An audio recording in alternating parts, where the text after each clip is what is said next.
Hey guys, it's so good to have you on the Elevate online experience. Here it is, week 3 of King of Hearts. But before we get into it, if you've been on our channel for a little while now, how about like our channel, subscribe to our channel, or maybe share us with one of your mates that you think may be interested.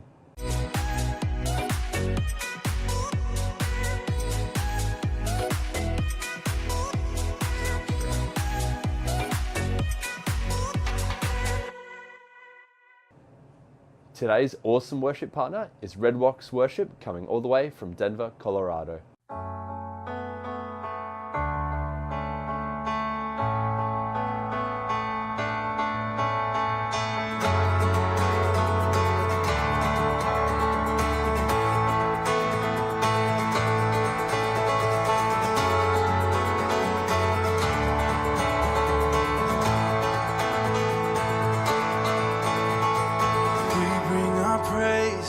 You bring revival. We lift our hands, you lift our eyes up. Where your love is found, there will be no fear. God, your kingdom come, your will be done here. In heaven, Spirit of God, pour out. Our hearts are wide open. Jesus, we need you now. Come, have your way in this place. Break our walls down. Spirit of God, pour out on earth as in heaven. Oh, Jesus, we need now. We bring our shame, you bring redemption. You turn our chains into our freedom. Where your love is found, there will be no fear. No fear today, nah. God, your kingdom come, your will be done here, yeah. On earth as in heaven. Spirit of God, pour out. Our hearts are wide open. Woo. Jesus, we need you now. Come, have your way in this place. Break our walls down. Spirit of God, pour out. On earth as in heaven. Oh, oh, oh. Jesus, we need you now. Oh. Nothing else will do, Jesus. Only you, God. Yeah. In your presence there is peace. In your presence we are free. There's no better place to be. There's no better place to be. In your presence there is truth. In your presence mountains move. We forever run to you. We forever run to you. In your presence there is peace. In your presence we are free. There's no better place to be. There's no better place to be. In your presence there is truth. In your presence mountains move. We forever run to you. We forever run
joy in the morning.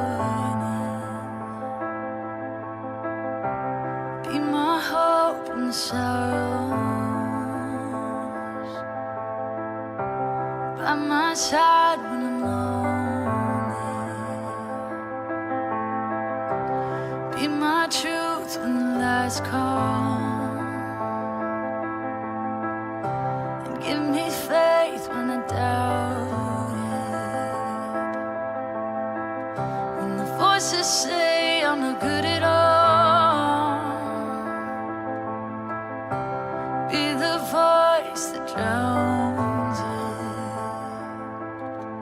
Calm my weary soul. You're in control. Lord, speak to me.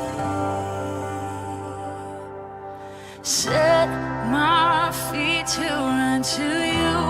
No other love will do. You captivate my heart. Behold, your light comes shining through every shadow you consume. You illuminate the dark. Jesus, Jesus, Jesus, you illuminate the dark. Jesus, Jesus,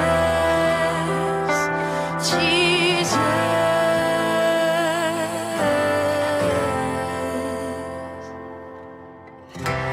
Be my peace when I'm surrounded. From my fears I'm never scared. Oh, come shatter the shame that I'm bound in. From insecure to brand new. Calm my weary soul. You're in control. Lord, speak to me. Yeah. Set my feet to run to you. No other love will do. You captivate my heart. Behold, your light comes shining through every shadow you consume. You illuminate the dark. Jesus, Jesus, Jesus, you illuminate the dark. Jesus, Jesus, Jesus. Oh.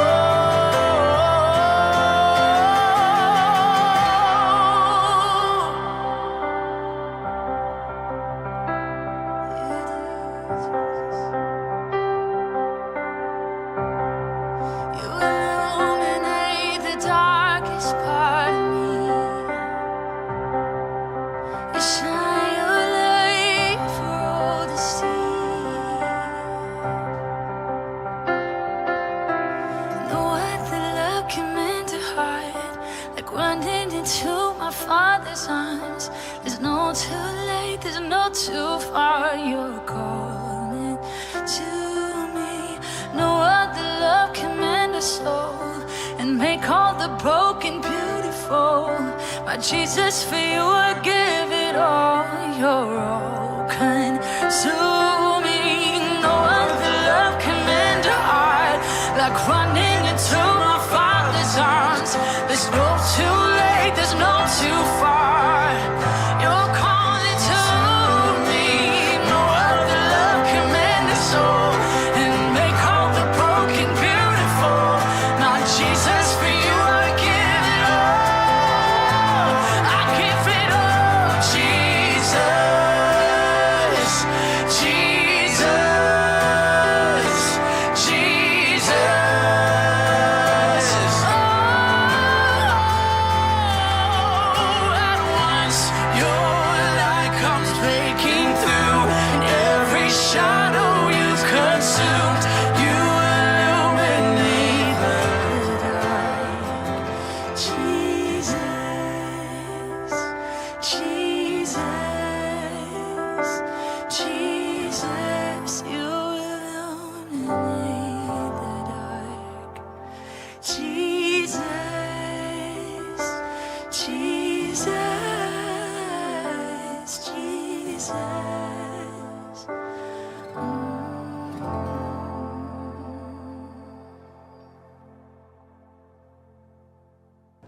So here it is, guys, week 3 of King of Hearts. If you missed out on week 1 and week 2, check it out on this channel or head over to our Spotify or any of our podcast channels.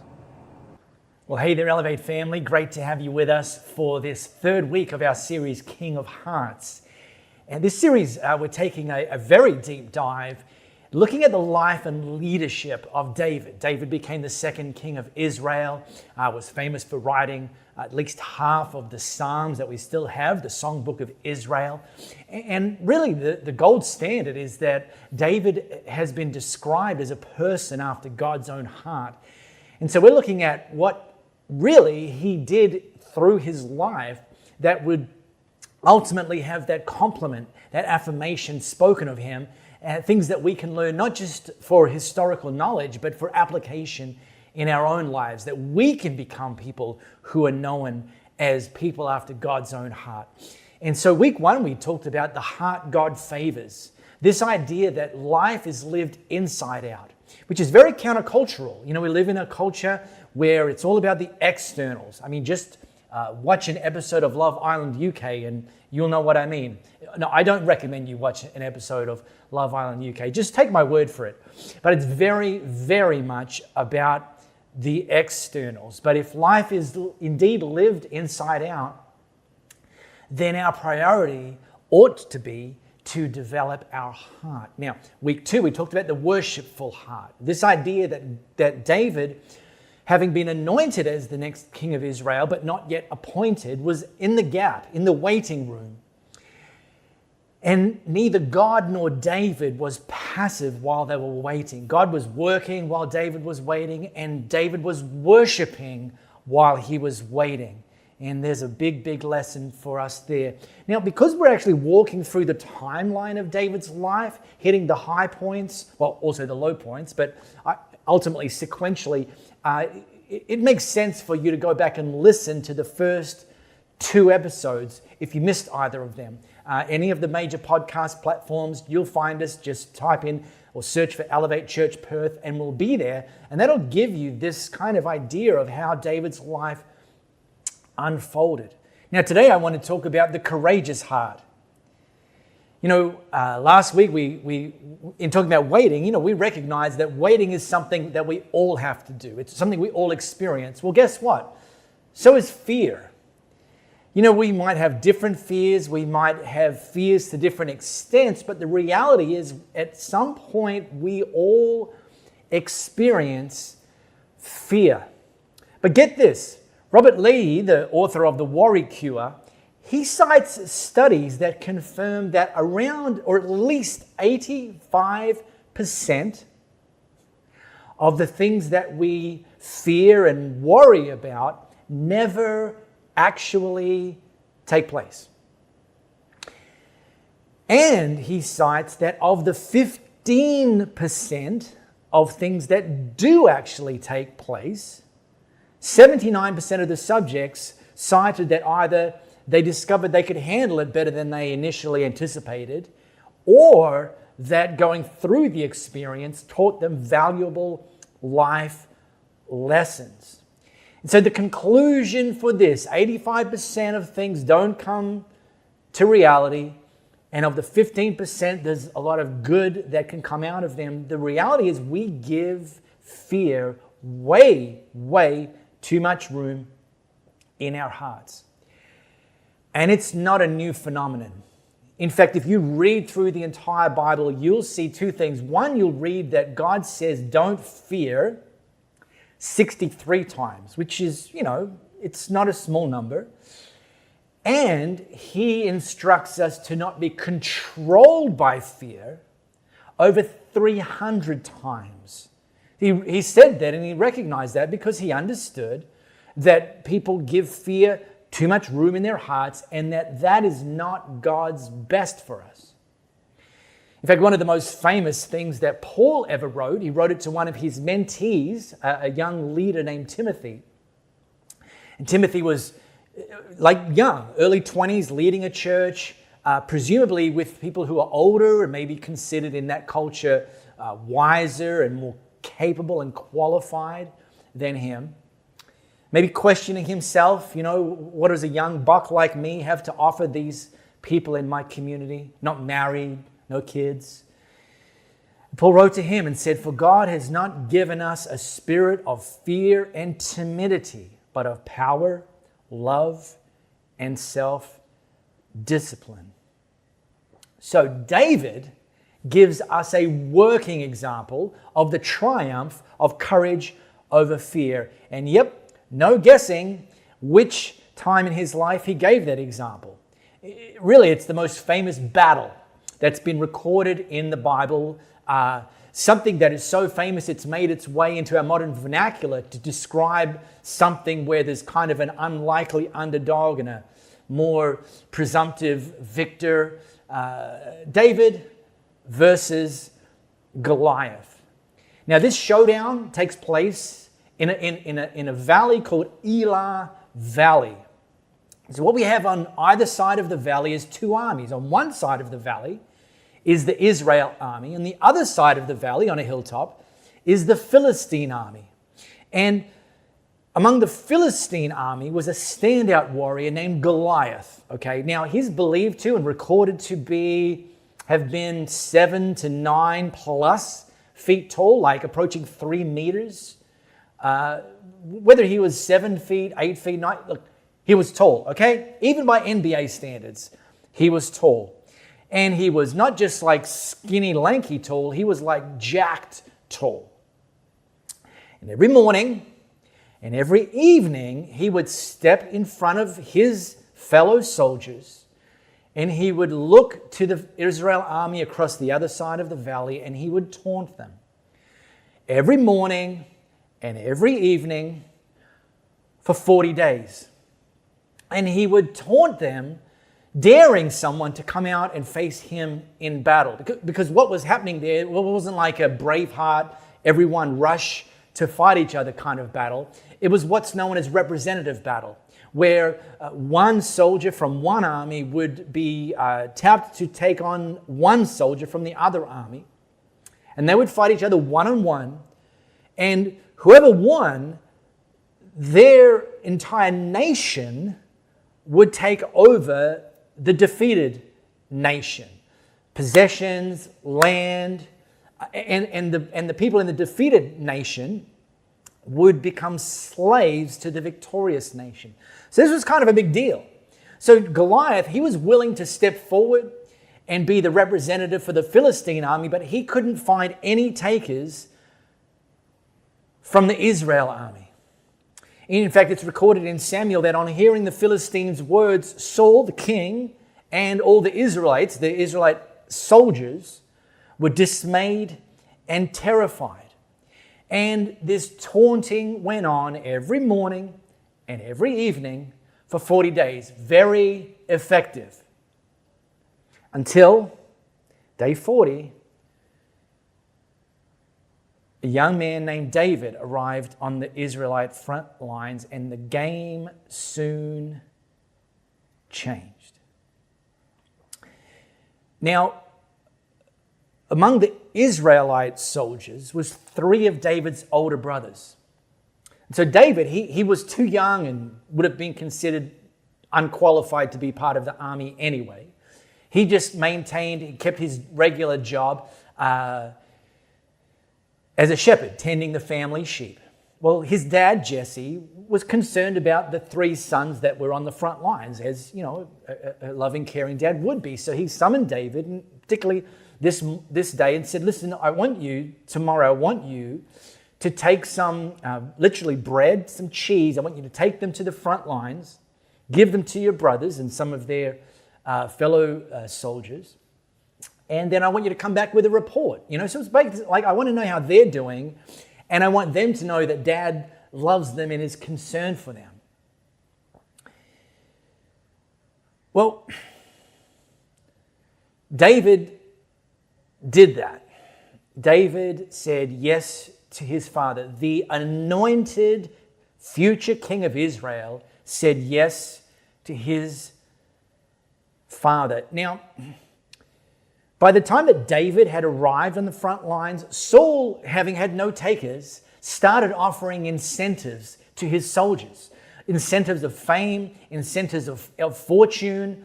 Just sound like if just one of you steps forward, and takes on Goliath and wins, I'm going to make it worth your while. And there was no takers. In contrast, David wasn't sent to the front lines to fight Goliath. He was sent by his dad as history's first ever recorded Uber Eats delivery driver, the anointed next king of Israel, delivering a care package. One of the things that David could have done, by the way, and it's important not to miss this, is he could have said to his dad, I'm the next king of Israel. I don't do food delivery.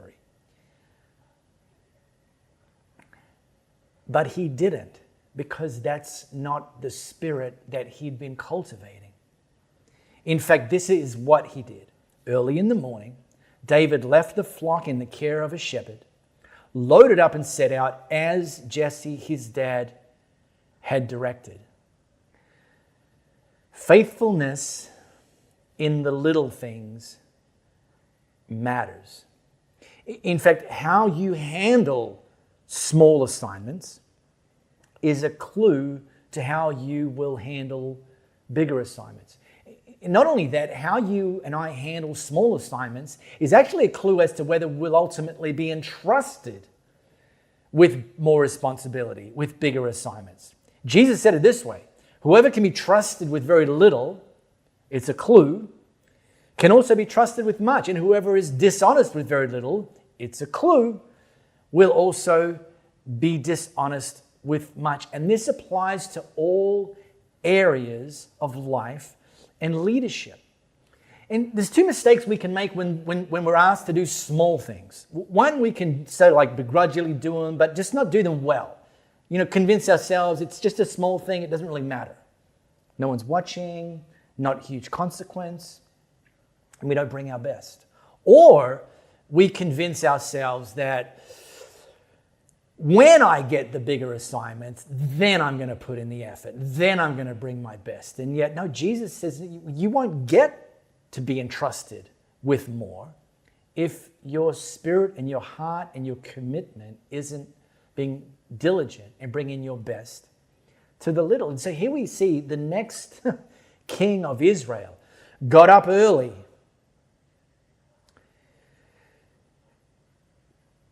didn't hand off his responsibility looking after the sheep. He got another shepherd in, and he maintained his portfolio there. And just leave the sheep abandoned by themselves. And then it's described that he did everything just as his dad directed. He didn't cut corners. He wasn't sloppy. He didn't take shortcuts. This is the heart of the next king of Israel that's been described as a person after God's own heart. And get this, and look, I may be stating the obvious here, but it was the very fact that he did this thing that transported him literally onto the front lines of the battle, positioned near the valley to fight the giant. Now, we're about to turn to the Bible. Just before you do, something that we're highlighting over the course of this teaching series is this here. This is a code.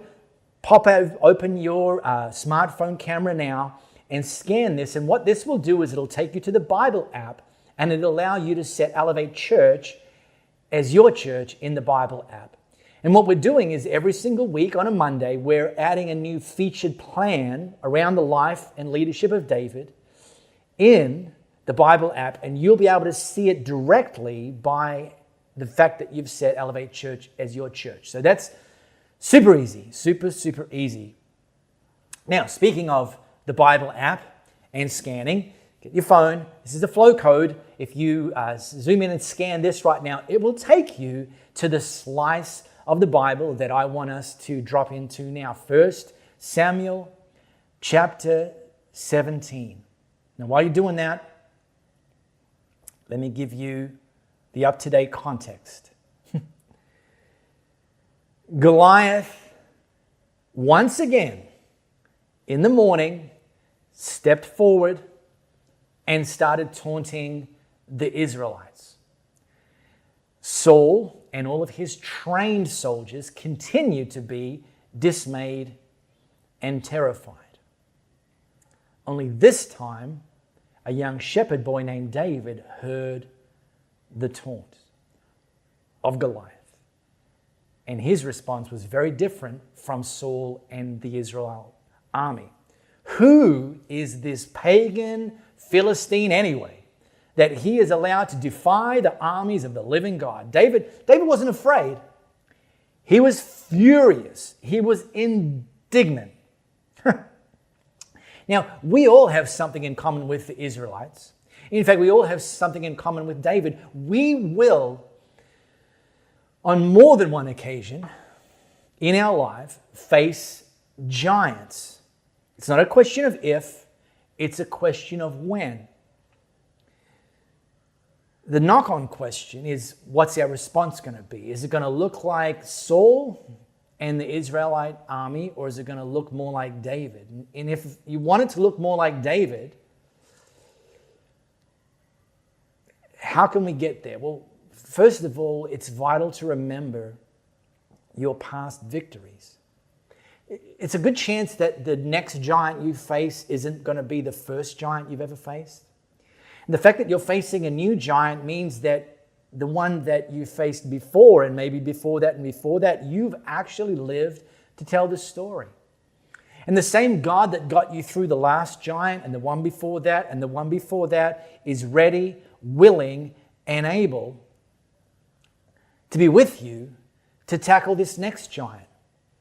And fear can obscure that. Fear can allow us to become overwhelmed, take up too much space in our heart, to focus on the giant instead of focusing on the God who's brought us through in victories in the past. And that itself is a huge difference maker. And so the indignant David fronts up to the king, who he knew, by the way, because he'd spent some time, as I talked about last week, in the court of the king, playing worship music to the king, volunteered. Saul had been looking for someone, not a volunteer, a professional soldier, to step up. David, not a part of the army, literally volunteers to take on Goliath. Now remember, Goliath, 9 feet, 3 meters tall.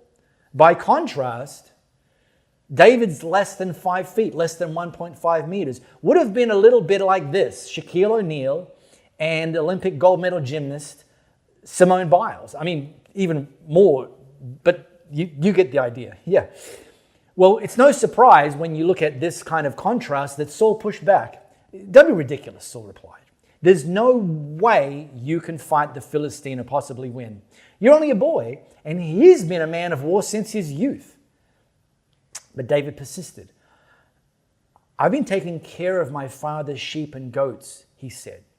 And when a lion or a bear comes to steal a lamb from the flock, I go after it with a club and rescue the lamb from its mouth.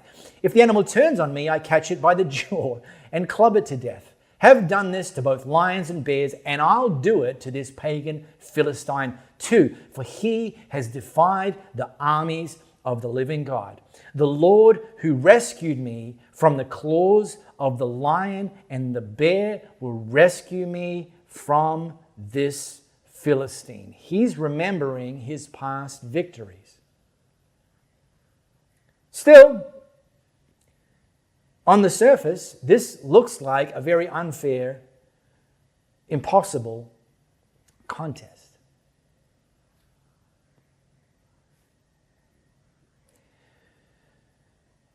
Nobody in either camp,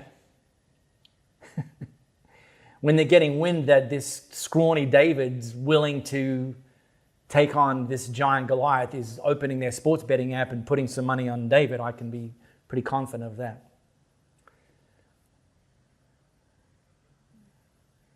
And ironically, by contrast, at least looking at the externals, the most qualified candidate for taking on Goliath was actually King Saul. King Saul is described as being head and shoulders taller than everybody else. He's a trained warrior. He's actually experienced in battle. If Saul had stepped up, it would have been more like this, a Shaq versus Charles Barkley situation, not versus Simone Biles. But Saul didn't step up, and David did. And if you've been tracking with us over the last couple of weeks, this kind of shouldn't come as a big surprise, because here's the thing. Over time, Saul's momentum when it comes to his faith and reliance on God was moving away from God. And all the while, David's momentum when it comes to his faith and relying on God was moving towards God. And so Saul was looking at and focusing on Goliath, whilst David was looking at and focusing on the God of victory. So, fast forward, David picked up 5 smooth stones from a stream and put them in his shepherd's bag. And then, armed only with his shepherd's staff and sling, he started across the valley to fight the Philistine. Well, as Goliath moved closer to attack, David quickly ran out to meet him. Reaching into his shepherd's bag, taking out a stone, he hurled it with his sling and hit the Philistine in the forehead. The stone sank in, and Goliath stumbled and fell face down. Now, this is essentially what David's sling would have looked like. He didn't take it there to fight Goliath. He would have just had it tucked away because it was just part of his everyday, weaponry as a shepherd. Not very intimidating. On the surface, not very threatening, but it was ultimately the weapon that took Goliath down. And things could have gone very differently if David had have taken a different approach. See, let's just rewind briefly. When David first volunteered, Saul said, all right, okay, let's give it a shot. Nothing to lose. I'm not paying you anyway. Saul gave David his own armor, a bronze helmet and a coat of mail. David put it on, strapped the sword over it, and took a step or two to see what it was like, for he'd never worn such things before. Oh, I can't go in these, he protested to Saul. I'm not used to them. So David took them off again. If David had gone into battle with Saul's armor as a sub 5 foot kid, armed with a sword, he would have got massacred. He wouldn't have been able to reach Goliath before Goliath killed him. And then when David ran into battle with just his sling and a shepherd's staff, but again, he didn't take that to fight Goliath. He just had it on him because he's a shepherd. David replied to the Philistine, because the Philistine's like, really? This is the best they can do? David replied to the Philistine, you come at me with a sword, a spear, and a javelin. Once again, largely things that are for close combat. And if David had tried to match Goliath by fighting Goliath's way, he would never have won. But what David did is he didn't fight Saul's way. He didn't fight Goliath's way. He took into battle his gifts, his strength, his experience, his uniqueness, and God used those things to ultimately defeat Goliath. One of the mistakes we can make when we're facing a giant is to look at what we don't have and think that somehow disqualifies us from ever defeating that giant. We might look at what other people have. If only I had their job or their spouse or their kids or their bank account, then I might be able to defeat the giant in front of me. Now, I say this regularly. Make sure you look to other people to be inspired by them, to learn from them. However, God's not calling you to be them.